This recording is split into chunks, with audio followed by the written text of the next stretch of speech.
Hey everyone, welcome back to Living Beyond Sunday, the podcast where we talk about the everyday Christian life. My name is Jonathan Sams, and I'm back here with Pastor Mike.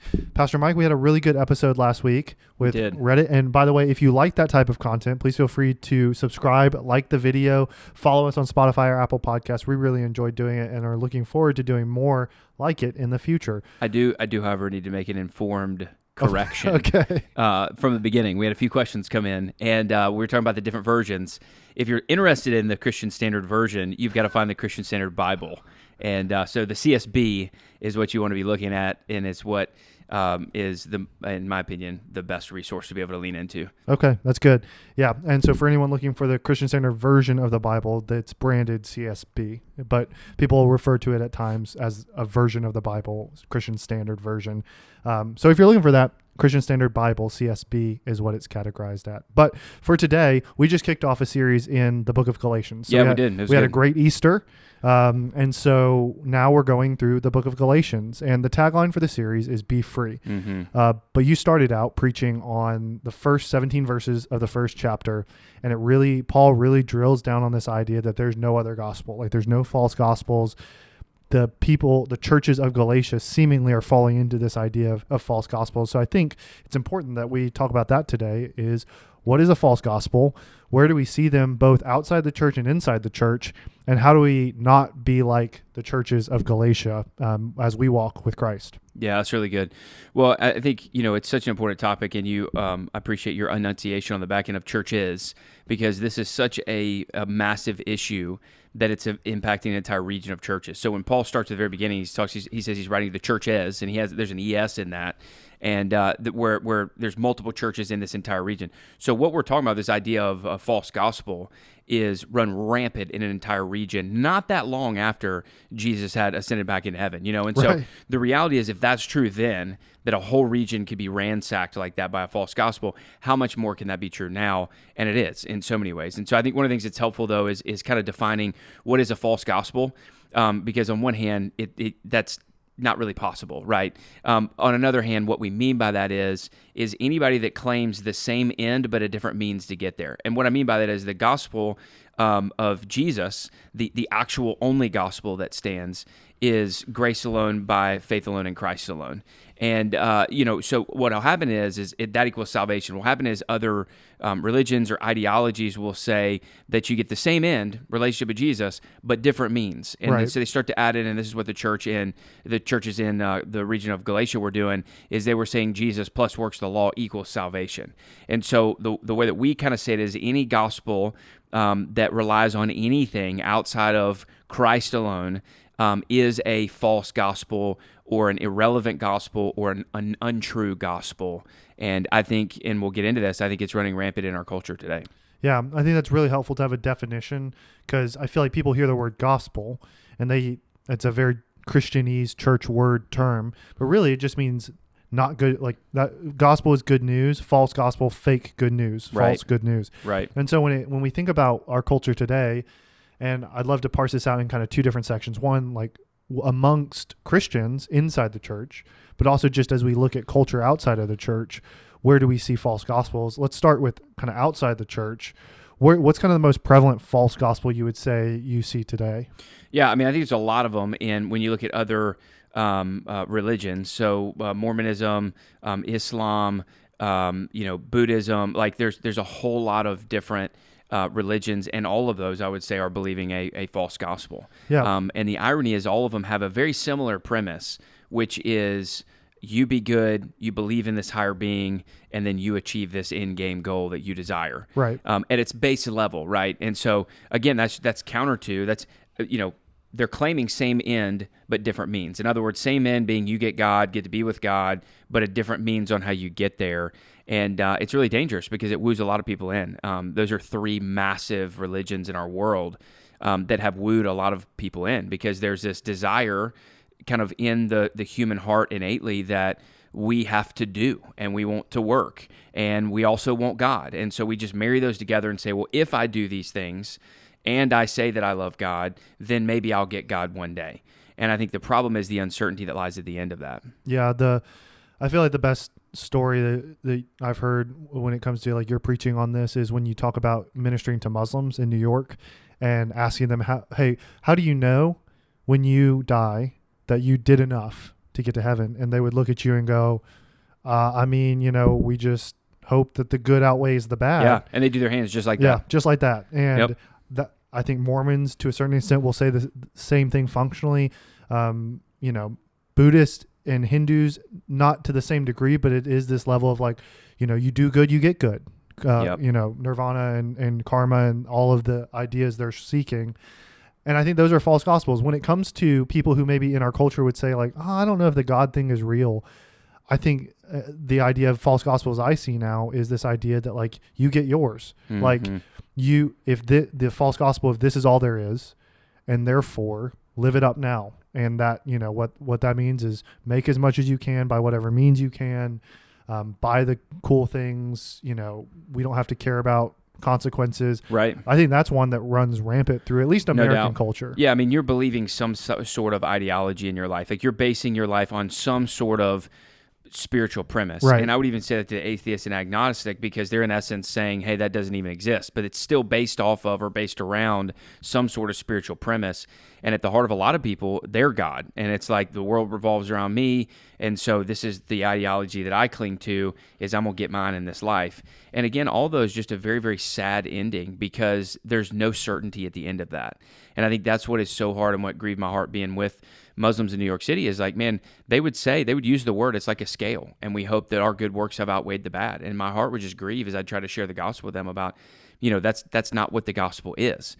And I think what we've got to understand on just even a more logistical foundation is just how much that breaks down if God really is who God is, right? Like if you could actually work your way to him, it actually diminishes who he is, right? The God of the Bible is so great, so glorious, so powerful, so good, so holy, that there's no way that humanity could access him. Right. He's that far removed, which in my opinion, I'm like, I actually appreciate that, because that's the kind of God I want to, be connected to, that's not just a better version of me, but that's totally outside of me in a lot of ways. Yeah. And so the fact that if you could actually string together a set of works that somehow got you to him really diminishes his holiness, his glory, his majesty, all of that kind of stuff. So at a kind of a foundational level, just logistically, it's a very odd offset for me to think that, we can sort of work our way to him. And that's the call of every religion. God's at the top of the mountain, work your way to him.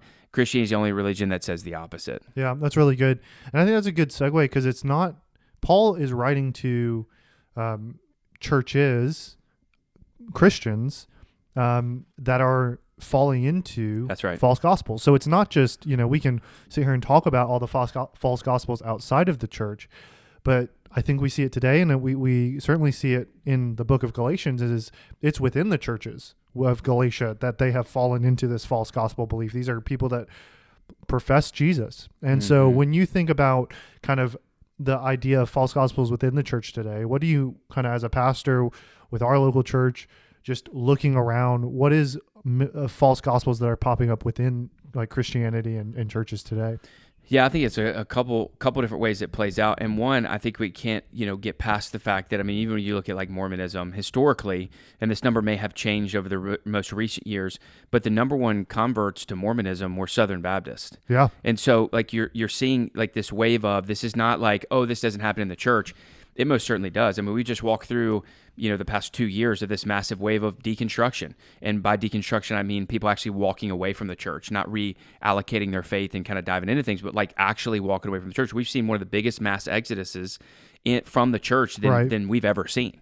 And numbers are historically low. So I say that to say people are leaving, walking away, converting to other things for a specific reason. And I think at its core, there is a false gospel that is enticing on a level. And I think part of it is that we somehow feel like that our works are something that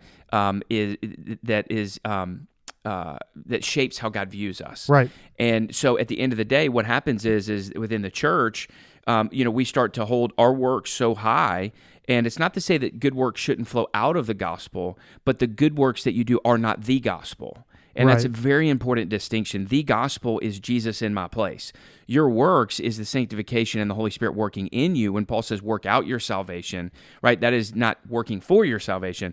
That is working in light of your salvation, living in light of the new heart that you have because of the Spirit inside of you. And so what I think happens is that where Christians struggle most and why you get this kind of departure from or this belief of false gospel on, and I'll start on kind of the bigger level and move down to the more micro level of kind of the everyday life.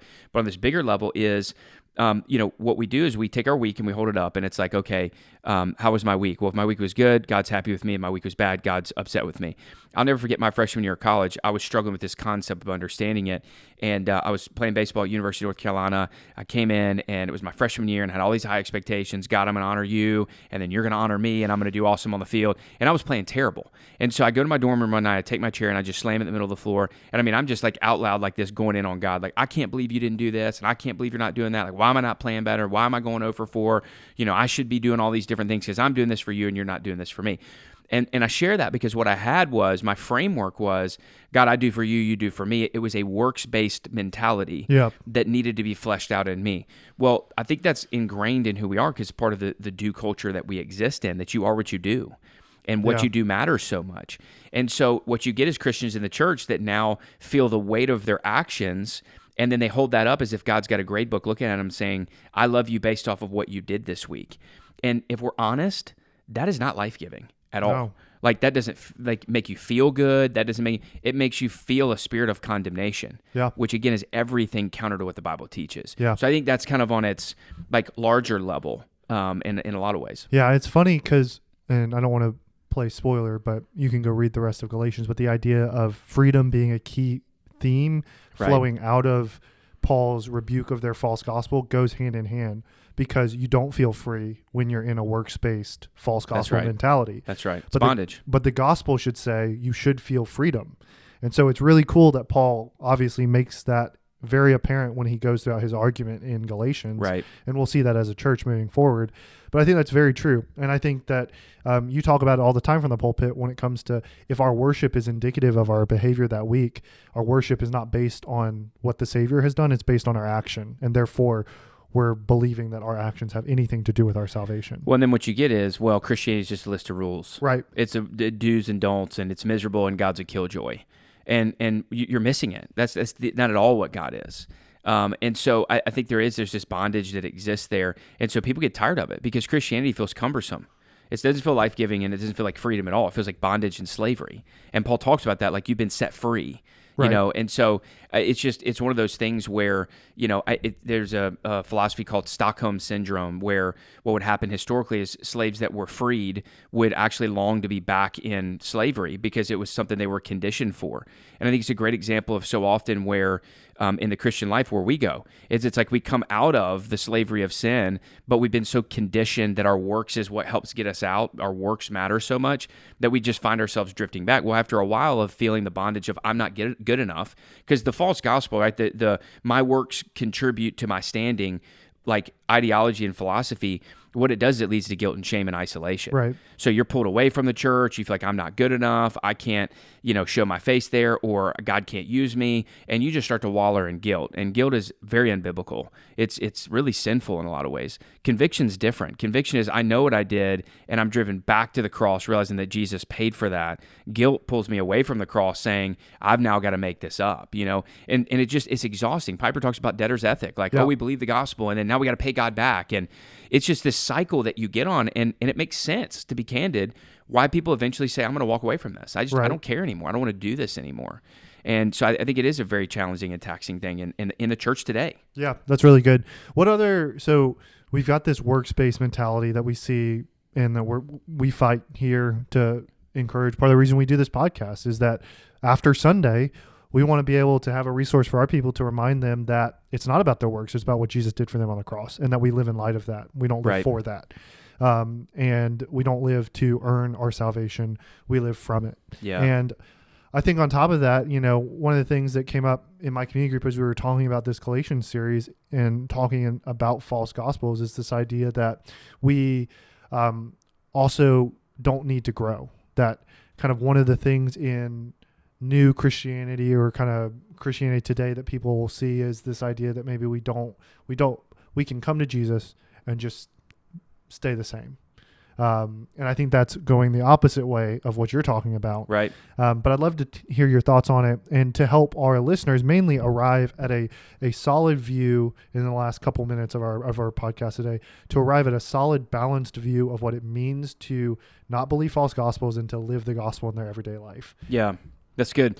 Well, yeah, I mean, I think what the other extreme of that, right, is like, and Paul talks about this in Romans, but like where sin abounds, there grace abounds all the more. Like I just kind of come and believe, and I just sort of sit and be, and, that's kind of it. But when you realize the grace that you've been given, Paul would say in 2 Corinthians 5, that's the love of God that compels us.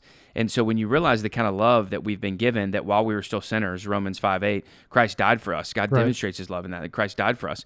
And so when you realize that kind of love, that you were dead, you were hopeless, there was no way you could make it to God, that God came down to you and lived perfectly in your place, and then died and was the punishment in your place, and then rose from the dead and said, everything I just did, you can have. When you realize that, like, and what that actually means, you kind of get like 1 John 3, like, can you believe that we get, what kind of love is this? That we be called children of God, right? Like when you really get your head around that complacency is not the call. It's compelling. That's the call. Yeah. And, this is where Paul talks about what it means to work out our salvation, or Ephesians 2:10, there's good works that God's prepared in advance for you to do. Like God saves you to send you and use you and grow you. And there's this whole thing called sanctification, where that's just growing in how to apply the gospel, and so again, this is the beauty of understanding the actual gospel, is then we know how to apply it in our life. So, for example, when we find gaps or places of sin, we ask here at least, what are the gospel gaps in that? Where am I not believing, that Jesus did everything necessary to save me? Or where am I not living in light of what Christ has done for me? If the gospel is merit-based, then we have a really hard time applying the gospel to our life, right? Because then all of a sudden now you're like, well, how many works do I need to do? But if it's like, no, forgiveness, let's use that as an example. I have a gap in forgiveness, and I'm frustrated with somebody. Well, if I realize how much Christ has forgiven me, apart from no works for me, right? That is now compelling for me to go forgive the next person. Like, how in the world can I not forgive somebody after all I've been forgiven of? Right. A false gospel belief is, yeah, Jesus forgiven me, but I also had to do all these things. How do you then apply that to your life? Like, I got to go be better and be nicer, and I also got to, it all begins to break down. And so understanding the centrality of the gospel and the message of the gospel really helps you in that sanctification journey on how to apply the gospel in everyday life. Because the reality is we all, and I'll own this, fall into this false gospel ideology where we forget what Jesus has done, and we base our standing on, man, how did I do this past week? Right. And one of the things that God's been teaching me, and just give you a little bonus track over the past probably 4 or 5 years, is I've got to be quicker to believe the gospel. So what I would do is I would sin. I'd feel super guilty and kind of want to isolate for a day or two. I'd almost feel unworthy to even pray, and I would just kind of like suffer through that. And then finally I'd be like, all right, God, like I need to talk to you about this. Like, let's deal with this, and let me draw it in the light. Versus going in the midst of that sin, no matter how great or small it is, that the work of Jesus is significant for that sin immediately. Because when he died for past sin, present sin, and even future sin. Right. And so it's sufficient for that immediately. So it drove me quicker to a place of repentance to go, I screwed up. But Jesus, in this moment, help me believe that your gospel is actually true, that right now you're not looking at me going, I can't believe he did that. Michael, what a shame. You're a disappointment. But that you're looking at me saying, I love you. Right. And my love didn't change based off that sin. And I say that to say, when you get that, man, your ability to pivot from that moment of guilt and shame to move forward in the things of the gospel, it changes your perspective on that and moves you into this place of where you're not just sitting there stagnant, or you're not just not growing, but it moves you forward in that trajectory. Yeah, I feel like that's good. I mean, I'm guessing there's someone listening that needs to hear that, is that God's looking at them saying, I don't view you based on your works, no matter how bad you screwed up. Yep. It's, I died for that sin. It is finished, Yep, no sin's too great. And I think that's where, again, this false gospel ideology in the church today is, yeah, but God, you don't understand, I did this. Like, this thing is so bad, And that's like, I look at the thief on the cross, and I'm like, this dude, you want to talk about the worst, like his crime is punishable by death. He's hanging next to Jesus, and Jesus offers grace to him and says, today I'll see you in paradise. And it's like, man, if that dude has access to God's grace, man, how much more do we have access to God's grace? Look at Paul, look at all these people. And where that false gospel creeps in is when we really do start to frame out how God views us. And the way you know that is in a lot of ways your feelings are indicators. When you feel that guilt, when you feel that shame, when you don't feel good enough, when you feel like you want to seclude, if you don't feel compelled and joyful each day on in light of the salvation you've been given, that's a problem. So you got to take a pulse. And we did a podcast a while back about this, but like your awareness of God. Yeah. Like where are you at? Like what is your pulse on you and God? And then what's causing that pulse? Yeah, I forget where I read it, but I think it was a spiritual disciplines book, and the writer talked about this idea of do you go days without thinking about God? Right. You got to have that awareness. One of the things that I think, and I appreciate you sharing all of that, I hope for our listeners and viewers it's been helpful, is one thing that you said on Sunday that I think summarizes it all, and that is that the call of the Christian life is not to believe the gospel once, but to believe the gospel every day. And that I think that so often in our culture, especially here in the South, people minimize Christianity to believing the gospel once. Yeah, it's a one and done. It's a one and done, prayed the prayer, I'm good. But the call of the Christian life is to daily believe the gospel, pick up your cross and follow him. Yep. And I think that's really good when it comes to how we pursue the true gospel in order to not fall into a false gospel. Yeah, I mean, I think a good way to kind of close it too is I would ask even our listeners, evaluate what do you actually believe right now? Yeah, like, are you right now believing a false gospel, or are you in line with the true gospel of Christ? And, ask yourself that through the framework of how do I feel like God views me right now? And anything outside of my child whom I love, is a false gospel for those that are in Christ, right? Yeah. For those that have put their faith in Christ. Yeah, if you think that God views you any other way than my child whom I love, that I gave my son for, then you're believing a false gospel right now. And the call, that's why daily we've got to go back and go, I've got to remind myself of the true gospel, got to remind myself of the true gospel. Because the enemy, our flesh, would love nothing more than to derail that by pulling us away based off of our works instead of holding on to the work of Christ. Yeah, and for someone who maybe happens onto this podcast who isn't a Christian, the call is that this gospel, this freedom can be yours, right? Through faith. That's it. Faith. All you have to do is believe in Jesus. Yep. And it's yours. And then you're back to the idea that it's not based off your works, only based off what Jesus has done. That's right.